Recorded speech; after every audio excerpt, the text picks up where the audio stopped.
Leptospirosis sapagkat hinanap niya ang kanyang tatay at lumusong sa baha.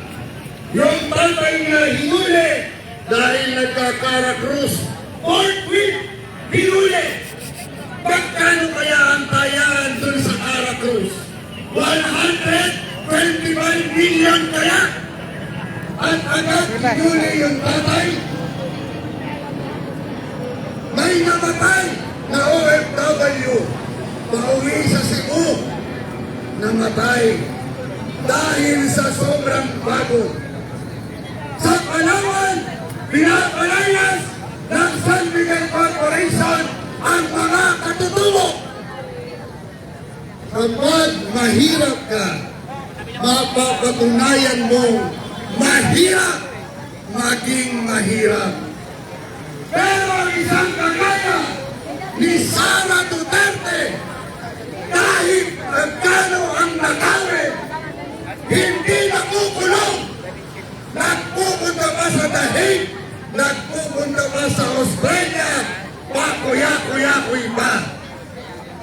Yun ba ang dapat?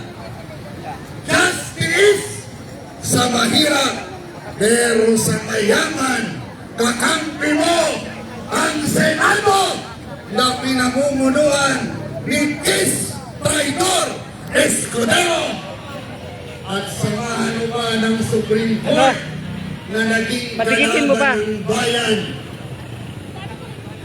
Tinanggal ang karapatan sa impeachment, tinanggal ang karapatan ng mga karaniwang mangingisda sa municipal waters, at tinanggal ang karapatan laban sa pagmimina. Walang pakundangan. Ang kanina, breaking news, si Sara Duterte, nawawala raw, hindi mahanap-hanap. Malamang ng ibang bansa na naman. Mga kababayan, nakakalungkot itong bansa natin. Kaya nga kami sa mundo, maniwalag ang laban natin. Kapag tiwalit, dapat nilalabanan. Si Sara Duterte tiwalit, dapat i-convict, dapat papansigin.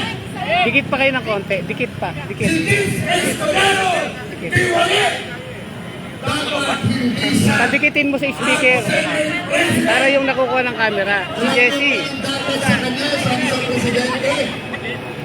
Presidente, Dumikit. pag-iwahi, penal colony, ang walang kwentang Senate President na ang corporate hindi maintindihan. Dikit ka pa. Mga kababayan, babayan pa tayo na ganito na lang ang mangyari sa atin. Bayan pa kayo! Sino ang Supreme talaga sa lamang ito? Ang Korte Suprema ba o ang taong bayan? Ang taong bayan! Kung gano'n, ano ang dapat natin gawin?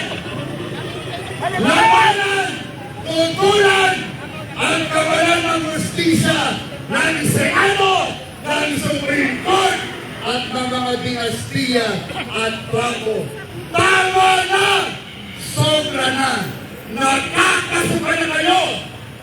Darating ang panahon, itatapon kayong lahat sa iwahe ng taong bayan na gising.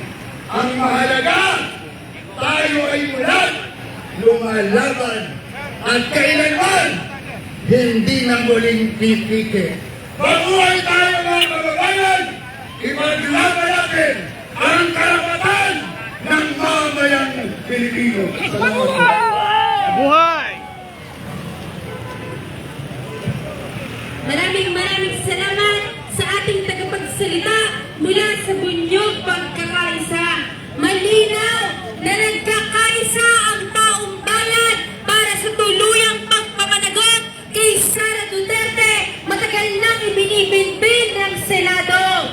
Kaliwat kanan ang krisis na kinakaharap ng mamamayan mula sa pagtatanggal sa mga trabaho at kabuhayan.